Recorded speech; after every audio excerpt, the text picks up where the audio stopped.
What's up, y'all? I'm out here at the range, as you can see, trying to stay dry and warm out here. So far, I've gotten lucky, and hopefully the rain will stay away at least till we can get this one done, because this one should be pretty interesting. It's a follow-up. If y'all hadn't seen, to my Golden Saber 165 grain test, this is a 180, so we're going to see what we can do if we can add a little bit bigger chunk of gold to the mix. So obviously, we got our jelly contraption set up with the chrono and 2 blocks of gel. Now, the only test I've done in this so far is that 165 grain 40 Smith & Wesson test. So y'all might want to go watch this one first, although really it's not any kind of spoiler, but that's what's in this block here, is that one test. And as y'all can see, of course, we're staying with the heavy clothing barrier with the 1 layer of denim, 1 layer of fleece, and 2 layers of a cotton t-shirt material. And now what we're working with out here again is the Remington Golden Saber bonded in 40 Smith & Wesson. The difference this time is it's in 180 grain. So y'all know we tested the 165, the Golden Saber here, bonded, jacketed hollow point. Now this is a brass jacket, and I mentioned in the last video about how these didn't even hardly look like brass anymore like they used to. They almost look like copper just because of the color, but inside you can tell they are brass, and when they were expanded you could tell it kind of rubbed off whatever kind of maybe tarnish or whatever kind of coatings on this thing. Just to give you an example of what I'm talking about here, this is that 40 Smith & Wesson Golden Saber. This is a 357 mag Golden Saber. You can tell the color difference there. But now, like I said, that expanded 165, it did look like this. It had this color to it after I pulled them out of the gel. But anyway, as far as the tools we're running, it's going to be the exact same tool we use with the 165s. We're going to use our Glock 22, which has got basically a 4.5-inch barrel, and then our Glock 27, which has got a 3.5-inch barrel. So again, if you've got the 23, you're right in between these two. But this one should be pretty interesting. These 180s have got their work cut out for it, because those 165s, if y'all hadn't already seen it, I'll just go ahead and give you a spoiler. Those things performed, in my opinion, absolutely perfect. But let's see what these 180s will do. Let me get this reset and let's check them out. All right, y'all, let's see how fast these big 180 grain nuggets are moving. I'm gonna do a 5-round average from each one, starting with the Glock 27 first.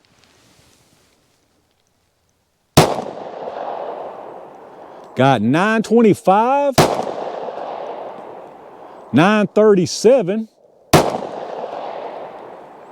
927, 926 or 8,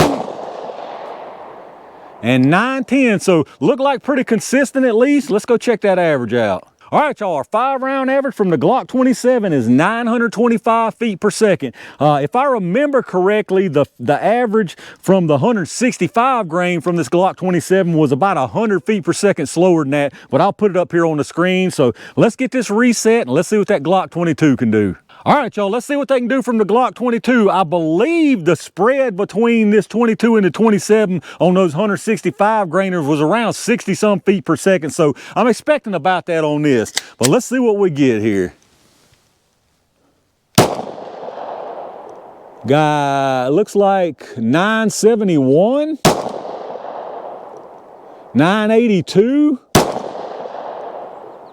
973,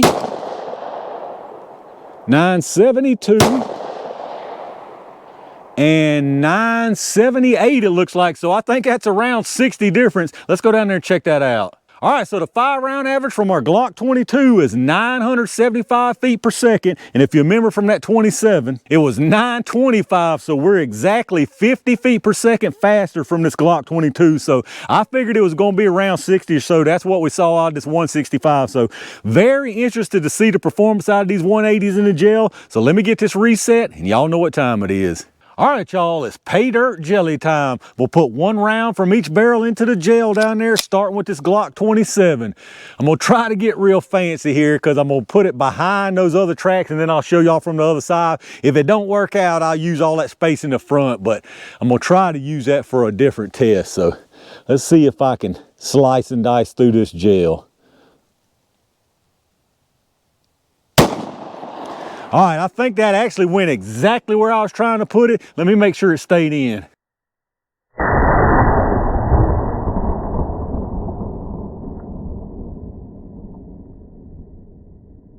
All right, y'all, it came close to coming out, but not because it swerved, because it almost cleared both blocks of that gel. As you can see, I've had to back it up. Hopefully this Glock 22 will give it the extra velocity it needs to expand, but I'd say it's a safe bet that we just found the threshold of expansion on these things out of that Glock 27. So we'll try to put this one up under that 27.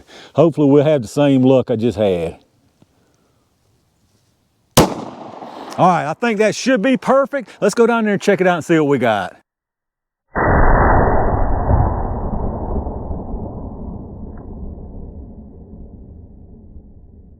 All right, y'all, I decided to just keep you on the front side here since you can see everything pretty good, all except for the first one out of 27, which is on the back, which is this little pencil line, as you can see, but I'll take you on the other side. There's really nothing to see there, but I'll let you look at it here in a second. So obviously that was the one out of the Glock 27. It's behind this wound track right here, nothing but a little pencil line. That's all it is. Just what you're seeing here. There's a tiny bit more disruption where it first came in, probably because it was carrying cloth, but other than that, it looks just like this all the way through, and it looks like it's about an inch from the end of the block down there. I'll show y'all here in a second, and no expansion on it. Now it looks like it deformed a little bit, but it just did not have the speed, and once it clogged with that cloth, it was a wrap. Now the one from the Glock 22 is on the very bottom here. It gave us a little bit of redemption with these 180s. It came in, looks like it's got a really nice wound channel, nice disruption, comes on through the block, and looks like it barely poked into this second block, maybe an eighth of an inch, and it's rebounded right there at the end of this first block. It is expanded, but now it's definitely not near as much expansion as we saw out of those 165s. The one here out of this Glock 27 is exactly 31 inches, so it came within an inch of going completely through both blocks. And then, like I said, the one from the 22, it actually went into this second block exactly a quarter of an inch, so you got 16 and a quarter inches,